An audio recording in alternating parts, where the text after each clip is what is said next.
Hello! It's actually been some time, hasn't it? It's been quite a few months. I'm doing obviously just A-level stuff, so at the times my uploads might be a little bit slower. Also, I might as well show you. Finally got an undercut. I finally got the fades. Originally I was going to grow my hair out just fully long, but then suddenly I decided I just want to go for something a little bit different, but still have long hair on top, so that's why I still have the man bun with it. This is kind of perfect timing because I'm going to be talking about a new film, Mitchells and the Machines, because I don't really see that much people talking about it. I only just see someone like, some people like Double Toasted, another movie podcast. So I thought this is perfect timing because there are some things I need to say about this film that no one's really talking about, and I feel like this film's a lot smarter than you think, and there's just an issue with the perception of how this film's going to be perceived rather than how the movie is actually, what the quality of the film is, how the film is actually really, really good.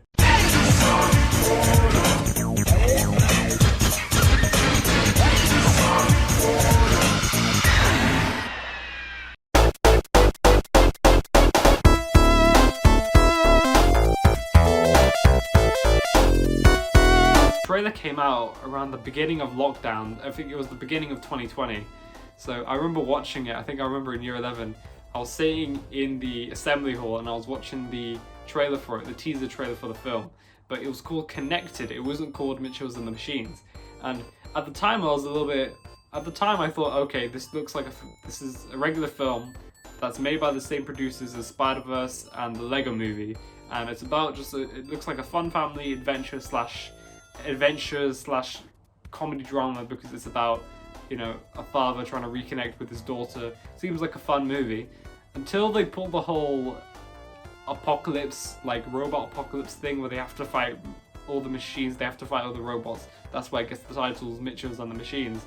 And a lot of people in the comments of that trailer were really, really iffy. They were like, why are they calling it, like, why are they doing like a fun animated family movie but they're just having robots in it? It looks really, really weird. It's such a tonal difference. There's a complete change in the tones. At the time I pretty much forgot about the movie because the advertising was pretty much just gone. Like, I barely knew anything about this film other than that one trailer, and I was thinking to myself, are they even gonna make this, like, when are they gonna drop this film? And obviously they were putting it out on Netflix instead because of the pandemic, which was already pretty shitty. As for the film itself, because I watched it a few days ago on Netflix, the film not only is really good, like just as like a regular like family comedy film, and also in the animation department because it's from the same people who made Spider-Verse, but also the film is a lot smarter than you would initially think. To kind of put it into perspective, and I'm going to talk about Spider-Verse here, if you haven't seen Into the Spider-Verse, well, you're an uncultured swine, but the film takes that same sort of animation style where the film is 3D animation, predominantly 3D animation, but you see little ink outlines on the characters. So the characters, when they have expressions, when they're sad, they're happy, or maybe you see lines, you see 2D lines very reminiscent of 2D animation.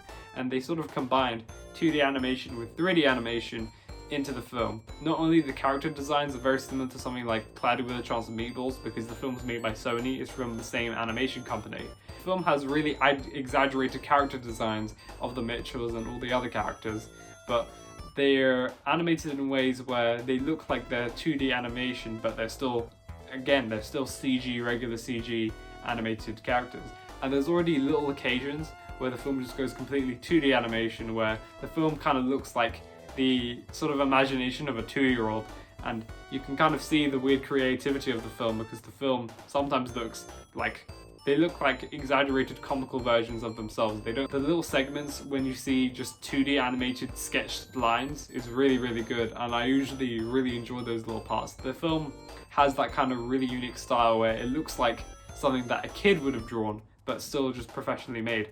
And what kind of helps it is that when you see all the action scenes, when you see all the scenes where the robots are taking over and they have to fight all of them, the film never feels shaky or it never feels very hectic because the film is made on a very vast scale and the film looks really, really grand at points. But the film never loses that. It still feels, you know, watchable because the cinematography in the film is still very, very good. A lot of the action scenes in the film work and they look really, really coherent. So that's kind of where the whole Spider-Verse angle comes into the film. That's the reason why that's the reason why a lot of people would want to see this film, because everyone loves Spider-Verse. Anyone who's watched Into the Spider-Verse would really love this film's animation style. As for the actual like storyline itself, again, some people were worried that the film would just be completely different. It went from a family comedy to a robot invasion movie, and it just felt like two completely different movies. But actually the film is a lot different because it's a father and daughter story, and it's about them connecting, and the film itself is actually kind of making fun of our sort of society at the moment, where we're kind of glued to our phones all day long, and we're kind of disconnected, and we're barely really that social because we're always on our phones all the time, and we're always on like social media, always on Instagram, Twitter, or Snapchat. And the dad really kind of really thinks that the family bond that they used to have is completely gone, and they do a whole road trip because they want to actually try and bring back that bond that they once had. From there, you would assume that the film is kind of a generic road trip film, and it's like, okay, you've never seen enough road trip films, there's already a Goofy movie which is already a million times better. What the film does is that not only is a pretty good like father-daughter like story, where they kind of bond during the course of the movie, but it makes fun of like little bits of society. There's at one point where the villain, who's Olivia Colman, who's playing a sentient phone, what she does is that she turns off the Wi-Fi, and then you can see little clips of little different countries, and they're all freaking out because there's no Wi-Fi, and they're like, oh my god, there's no Wi-Fi. And it's a really funny, it's a really funny scene, because again, it's just making fun of our society and making fun of like our culture nowadays, because we're so glued to our phones, and we can't live without our phones, and we can't live without Wi-Fi. And the movie makes really good points about that. Of the film, little glimpses in the film that try to make light of our culture today, of how we're always using some sort of technology, we're always glued to our phones, and we're always on social media. We're completely addicted to social media, and the film kind of likes to point that out. There's a point where Katie, while her dad's talking, she literally puts a camera in front of his face, and then she puts on like a Snapchat cat filter. I've literally done that before, when like sometimes if my mum's talking, I'll put like a Snapchat dog filter. Yeah, you can call me an arsehole if you want to. But that's kind of where the film shines. Not only it's a really good family animated movie because you really do love all these characters. You like Katie, you like the younger brother, I think his name's Aaron, you like the mum, you like the dad. Like, they're all interesting characters, and they all have their little moments to shine. It's not exactly on the level of something like Incredibles, where it's, you know, pretty much a masterpiece quality. It's not necessarily that level of The Incredibles, because you can't beat that. You seriously cannot beat The Incredibles. But that's kind of where the film shines, that it only has really likable characters, but it's able to kind of point out different little bits of society. And not only that, but the villain, who's played by Olivia Colman, and she plays the sentient phone, she was a really good villain, but there's one little issue. So there's a subplot in the film where there's this billionaire dude, like playboy arsehole that's running this company. He's kind of like the headquarters of this phone company, I forgot what it was called. And obviously he worked on these little smartphones, and Olivia Colman was a sentient smartphone that helped him out. He basically chucks her away and says that, you know, like, we don't need her anymore, she's pretty much obsolete because we got the robots. We have these new robots that are going to do services for society, and they're really going to benefit society because obviously we're giving society much more technology to use. She ends up taking revenge on this guy, saying that, how am I the bad person when you're the one who uses me and treats me for granted? She's basically like a smartphone, but getting angry at society because they keep treating her like crap. You think cell phones are the problem? Are you insane? I gave you all boundless knowledge, endless tools for creativity, and allowed you to magically talk face to face with your loved ones anywhere on Earth. And I'm the bad guy? And that, I thought, was a really good villain motivation, because not only it's really funny, but it's also really sympathetic as well. You basically have a sympathetic villain, like an understandable and a justifiable villain, because you understand her angles. You don't think she's in the wrong because she actually has a point. She's obviously taking her anger out on everyone of the whole. She's obviously taking her anger out on humanity, obviously, but she has a very interesting point. She's mostly angry by the fact that people don't use. They treat smartphones. They don't treat it like how they should be. They're treating smartphones for granted. Ace! I was the most important thing in your life, and you threw me away. That's what all you humans do. You even do it to your real families. Did you know 90% of calls from mums get ignored? Oh, thanks for giving birth to me and raising me my whole life. Ignore? Well, I'm not letting you throw me away, Mark. I'm throwing you away. And you treated me like this. Poke, poke, swipe, poke, swipe, poke, poke, pinch, zoom. And she's really angry by that fact. So I thought that was a great villain. However, the only problem is that the villain of the movie and the heroes of the movie are two completely different things. They're completely different, like they don't have any connection or really any like relationship whatsoever. What the villain does is that she basically uses all these different robots and they go around all the different countries and they put them in these weird hexagons and basically beam them up and they basically keep them enslaved. They basically enslave all these different people. During that time, she actually ends up running into the Mitchells, obviously. She runs into the Mitchells and she says, okay, let's capture these people as well. And obviously, they're the people that have to kind of make it right. They're the ones that have to kind of save the situation. But that's the kind of issue about it. That the villains and the heroes have nothing to do with each other, but they just kind of run into each other and okay, they're just fighting each other. There's no relationship between the protagonist and the antagonist in this film. And I think the other problem, actually, it's not really an issue, but the billionaire dude and the smartphone have way more interesting plot lines as heroes and villains, because obviously the smartphone has a very good point. The villain has a very justifiable point in the film about why she's doing everything she's doing, why she's the villain. So her versus the Mitchells, when you see them fight, doesn't feel earned, it just doesn't feel right. It doesn't feel like it's an earned moment in the film. You don't feel like it's been building up to this moment, but instead it just kind of feels like they sort of run into this big thing and it just kind of doesn't work well. It just doesn't really work well. I will say a character like Katie is actually a really likable character because she's almost similar to me, where she's kind of like different. She's not a kid that you'd expect, but she always made really weird films and she loves editing videos, editing movies, and she's going to this film school and she wants to learn how to make proper films and everything because she's doing that her whole childhood. Kind of similar to me because I've always done that as a kid and I have this sort of love for like editing and film in general, and that's something that I kind of want to pursue. But the whole idea is that the father and Katie, that the dad and Katie, I forgot his name, they don't see eye to eye obviously, and obviously the whole film is going through and kind of rekindling that relationship. So that's kind of the main points about the film. It's actually a really likable, really funny film because the humor in it is exactly like the Lego movie and the Lego Batman movie, where it's constant jokes. It's just constant jokes over and over and over again, like complete with the fast animation that feels very reminiscent to something like Spider-Verse, as well as Cloudy with a Chance of Meatballs. You see my beautiful angel son, Cal? Because it's obviously from the same company. It's not only got that, but again, they're not too afraid to kind of criticize certain parts of our society and kind of satirize the way that we use social media.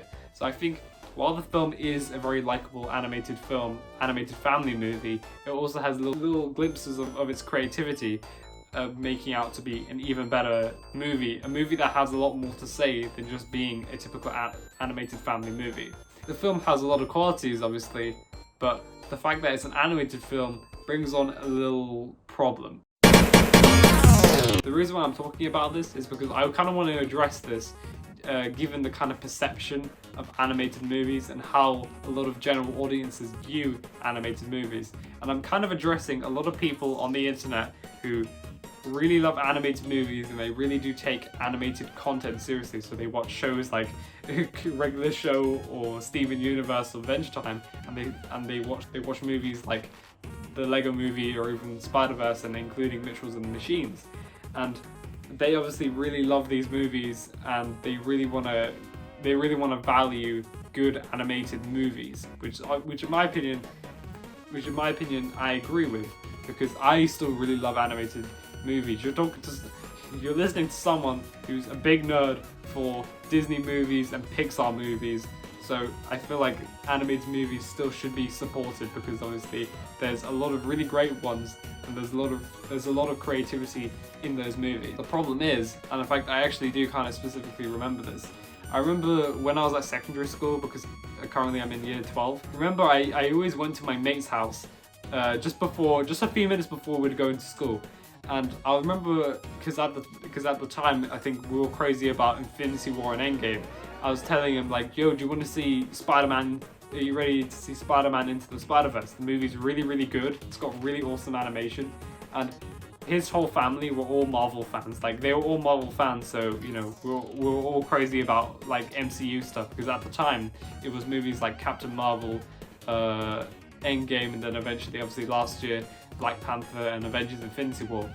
And they all said that they didn't want to see Spider-Man Into the Spider-Verse because it was just an animated movie, and they were like, we don't care about animated movies. Like, it just looks like is that just the cartoon one? That just looks like some baby animated movie. Like, why would we even see that? And that's kind of the issue.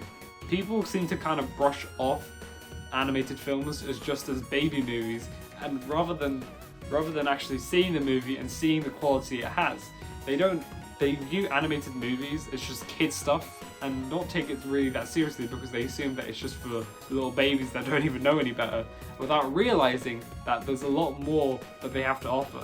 Mitchells and the Machines is a good example of this. I assumed that this movie was just going to be just a dumb animated movie about just about some quirky, weird family that has to overcome this big thing, without realizing that the film actually has a lot more to say than just the surface. I wanted to point this out because it's the same case with Spider-Man Into the Spider-Verse.